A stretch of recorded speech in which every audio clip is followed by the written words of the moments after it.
কুরআনুল কারীমের আমানত আল্লাহ তাআলা আমাদেরকে দিয়েছেন, এই জন্যই আমাদের পথ প্রদর্শক হিসেবে। কি বলেন, ঠিক কিনা? আমি আপনি আখিরাতের পথকে চিনতে হলে কুরআনুল কারীমকে সামনে রাখতে হবে। কি বলেন? শুধু তাই নয়,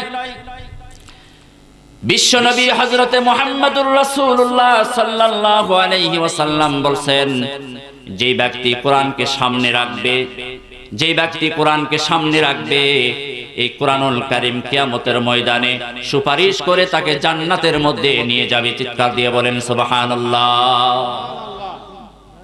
আর যে ব্যক্তি কোরআনুল কারীমকে পিছনে রাখবে, এই কোরআনুল কারীম তাকে কিয়ামতের ময়দানে ধাক্কাইতে ধাক্কাইতে জাহান্নামের মধ্যে নিক্ষেপ করবে।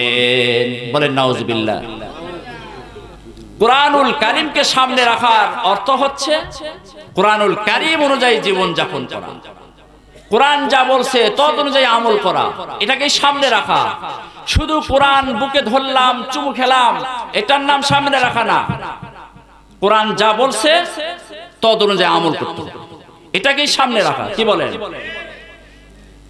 যেই ব্যক্তি কোরআন যা বলছে তদ অনুযায়ী আমল করবে, কোরআন নামাজ পড়তে বলছে নামাজ পড়বে, কোরআন যাকাত দিতে বলছে যাকাত দিবে, কোরআন হজ করতে বলছে হজ করবে, কোরআন বলছে সুদ খাওয়া হবে না, সুদ খাবে না, সুদ ছেড়ে দিবে, কোরআন বলছে তোমরা সৎ পথে চলবে, সৎ পথে চলবে, সৎ পথে চলবে। সেই ব্যক্তির জন্য আল্লাহর পয়গম্বর বলছেন কিয়ামতের ময়দানে এই কোরআন তাকে সুপারিশ করে জান্নাতের মধ্যে নিয়ে যাবে। বলেন সুবহানাল্লাহ।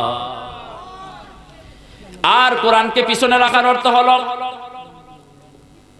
যে ব্যক্তি কোরআন যা বলছে তার বিপরীত ভাবে চলবে, কোরআন নামাজ পড়তে বলছে নামাজ পড়বে না, এটাই হলো কোরআনকে পিছনে রাখা।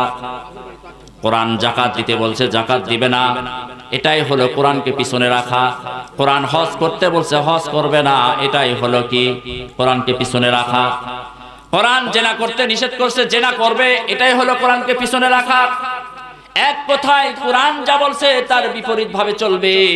বিশ্বনবী হযরতে মুহাম্মদুর রাসূলুল্লাহ সাল্লাল্লাহু আলাইহি ওয়াসাল্লাম বলেন, এই কোরআন তাকে কিয়ামতের ময়দানে ধাক্কাইতে ধাক্কাইতে জাহান্নামের মধ্যে নিক্ষেপ করবে। বলেন নাউজুবিল্লাহ।